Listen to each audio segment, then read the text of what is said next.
Shalom,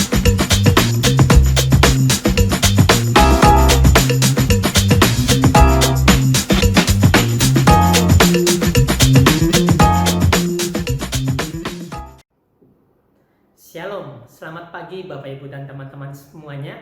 Senang berjumpa kembali dalam Devotion from Nations. Pagi ini saya ingin mengajak Bapak Ibu dan teman-teman semuanya untuk belajar bersama-sama tentang yang saya namakan tentang kesetiaan Tuhan. Sebelum kita belajar, mari saya ingin mengundang Bapak Ibu dan teman-teman semuanya untuk berdoa terlebih dahulu. Bapak, kami mengucap syukur buat pagi yang baru yang Tuhan kasih dalam kehidupan kami. Pagi yang ajaib, pagi yang penuh kesetiaan Tuhan.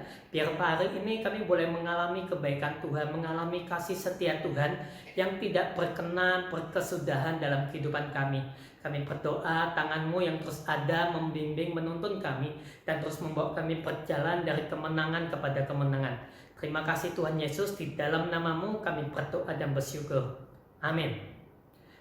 Bapak Ibu dan teman-teman semuanya, ketika saya mempersiapkan tentang apa yang ingin saya sampaikan di dalam Devotion from Nations ini, ada suatu kalimat yang Tuhan taruh dalam hatinya saya. Kalimatnya ini bersuara seperti ini: kesetiaan Tuhan seperti perisai dan pagar tembok.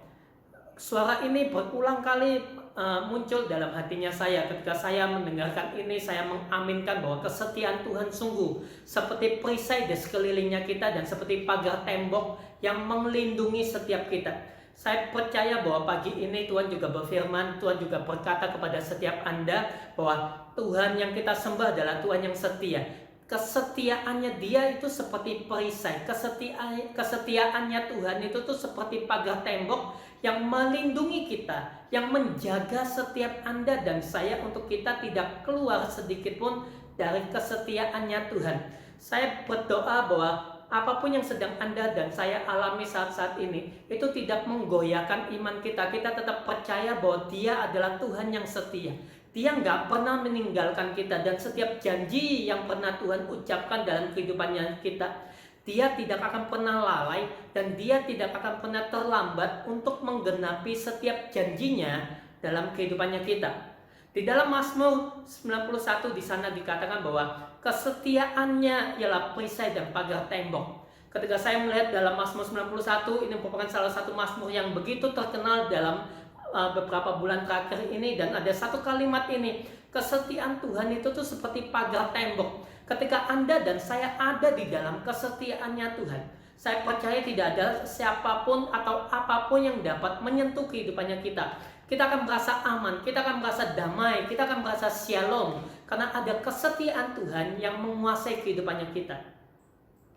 Dan Tuhan berfirman bahwa sekalipun Anda dan saya sempat mengalami tidak setia sama Tuhan, Dia tetap Tuhan yang setia. Dia tetap Tuhan yang menjaga setiap kehidupan kita. Dia tetap Tuhan yang selalu ada bersama-sama dengan kita.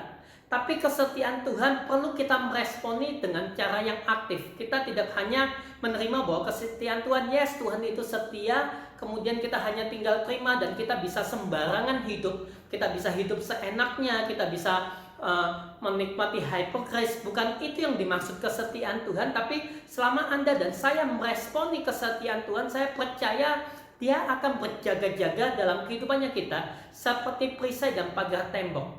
Lantas apa yang terjadi ketika Anda dan saya tidak setia?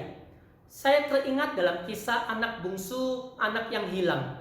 Di sana ketika dia sudah keluar dari bapaknya, ketika dia minta warisan dan dia keluar dari pagar tembok ayahnya. Dia keluar dari pagar tembok, dia mengeluarkan dirinya keluar dari perisai perlindungan, dari tudung perlindungan dari bapaknya. Di sana dia foya-foya sampai suatu waktu semuanya habis dan dia ada di kandang babi. Tapi di detik itu kita mendapatkan bahwa bapaknya adalah bapak yang setia. Dan di sana Bapa di sana juga menggambarkan seperti Bapa kita di surga, Bapa yang setia. Tapi ada satu hal yang perlu anak bungsu itu lakukan. Anak bungsu itu harus bertobat, merendahkan diri, dan dia harus berinisiatif, dia harus bangun. Pada saat itu dia menyadari bahwa keadaanku sangat parah, bahkan hamba dari ayahku makan lebih enak daripada yang aku makan. Kemudian dia berinisiatif untuk bangun. Dan ketika dia berjalan, dia merasa sangat tidak layak, dia merasa sangat najis, dia merasa sangat berdosa. Tapi di sana kita melihat ada kesetiaan Tuhan yang ajaib. Matanya yang menanti anak itu untuk jalan pulang. Matanya yang menanti untuk kapan anak ini akan kembali. Tetapi ada satu kebenaran juga, kalau sampai anak yang bungsu ini mati di kandang babi, itu bukan berarti bapaknya tidak setia. Bapak tetap setia. Tapi dia yang memutuskan untuk tidak kembali masuk ke dalam pagar tembok. Dia yang memutuskan untuk berdiam di kandang babi. Kalau itu sampai terjadi, kesalahan itu adalah kesalahan anak bungsu, bukan karena ketidaksetiaan bapaknya. Bapaknya setia, bapaknya pegang janji, bapaknya pegang covenant bahwa dia adalah anaknya, dan bapaknya siap menerima kapanpun dia pulang. Tapi sekali lagi butuh inisiatif, butuh kerendahan hati, butuh pengakuan. Yes, pada saat anak yang bungsu ini pulang kepada bapaknya, dia akan melihat bahwa ada begitu banyak mata-mata yang mengintimidasi dia, ada banyak mata yang merendahkan dia. Dia akan jadi gosip di kampungnya dia. Tapi dia harus memutuskan untuk melawan semuanya itu, baru dia akan dapat menikmati kesetiaan Tuhan. Saya tidak tahu apa yang sedang Anda dan saya alami akhir-akhir ini. Tapi kalau beberapa dari Anda sudah mulai menjauh.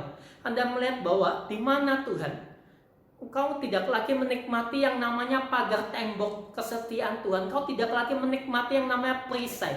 Kau tidak lagi menikmati yang namanya shalom. Bahkan kau merasa bahwa engkau sudah jauh dari Tuhan. Pagi ini saya ingin mengajak Bapak, Ibu, dan teman-teman semuanya untuk kembali lagi kepada Bapak. Dia Tuhan yang setia. Kesetiaannya ialah perisai dan pagar tembok. Kalau engkau selama ini ada di luar pagar tembok itu, mari kembali masuk. Mari datang lagi sama Tuhan. Mari datang lagi sama Bapa. Dan kau akan melihat bahwa dia Bapa yang setia. Dia Tuhan yang selalu membuka tangannya untuk me-welcome setiap Anda dan saya. Dan kita bisa sama-sama lagi masuk dan berlari bersama-sama dengan Tuhan. Satu kebenaran yang saya percaya ketika anak bungsu ini sudah pulang, dia akan bekerja jauh lebih giat dibandingin kakak sulungnya. Kakak sulungnya ada di sana, tapi dia bekerja dengan motivasi yang berbeda. Tapi saya percaya ketika anak bungsu ini pulang, dia menikmati yang namanya kasih setia Tuhan. Dan kehidupannya dia akan jadi sangat maksimal. Dia akan berbuat yang jauh lebih dahsyat, jauh lebih terbaik, karena dia sudah menikmati yang namanya kasih setia Tuhan. Saya berdoa pagi ini, apapun yang sedang terjadi dalam kehidupanmu, ada satu hal yang tidak akan pernah berubah, yaitu dia Tuhan yang setia. Dia Tuhan yang tidak pernah meninggalkan kehidupannya kita. Dia Tuhan yang siap menyambut Anda kapanpun Anda pulang. Jangan sampai Anda mati di kandang babi. Itu kesalahan yang sangat konyol. Karena Tuhan kita adalah Tuhan yang setia. Mari sama-sama saya ingin mengajak Bapak, Ibu, dan teman-teman kita berdoa pagi ini. Bapa, saat ini aku berdoa, memberkati setiap umat-Mu Tuhan. Kalau hari-hari ini ada beberapa di antara kami yang membutuhkan kesetiaan Tuhan, aku berdoa Tuhan pagi ini Tuhan bicara dalam kehidupan mereka. Aku berdoa Roh Kudus menjamah kehidupan mereka saat ini di dalam nama Tuhan Yesus. Biar kasih setia Tuhan yang tidak berkena kesudahan melanda kehidupan mereka sekali lagi Tuhan. Aku berdoa Tuhan, hati yang kering mulai dialirkan oleh aliran air yang segar yang daripada surga Tuhan. Aku berdoa ada shalom kembali, ada damai sejahtera yang kembali dicurahkan, ada sukacita yang kembali muncul, yang kembali meluap dari hati umat-Mu Tuhan. Aku berdoa pagi ini kesetiaan Tuhan seperti perisai dan pagar tembok dalam kehidupan kami. Makasih Tuhan, kami bersyukur buat semuanya. Kami juga berdoa memberkati bangsa-bangsa, memberkati Indonesia, memberkati Malaysia, memberkati Filipina. Kami berdoa memberkati Taiwan. Kami berdoa memberkati Korea Tuhan. Kami berdoa memberkati Amerika Serikat. Kami berdoa memberkati Brunei dan semua negara-negara yang lain. Kami berdoa tangan Tuhan ada atas setiap bangsa-bangsa, semuanya dalam pengendalian Tuhan yang sempurna. Dan kami berdoa datanglah kerajaan-Mu, jadilah kehendak-Mu atas bangsa kami. Terima kasih Tuhan Yesus, kami bersyukur dan kami berdoa di dalam nama-Mu. Amin. God bless you.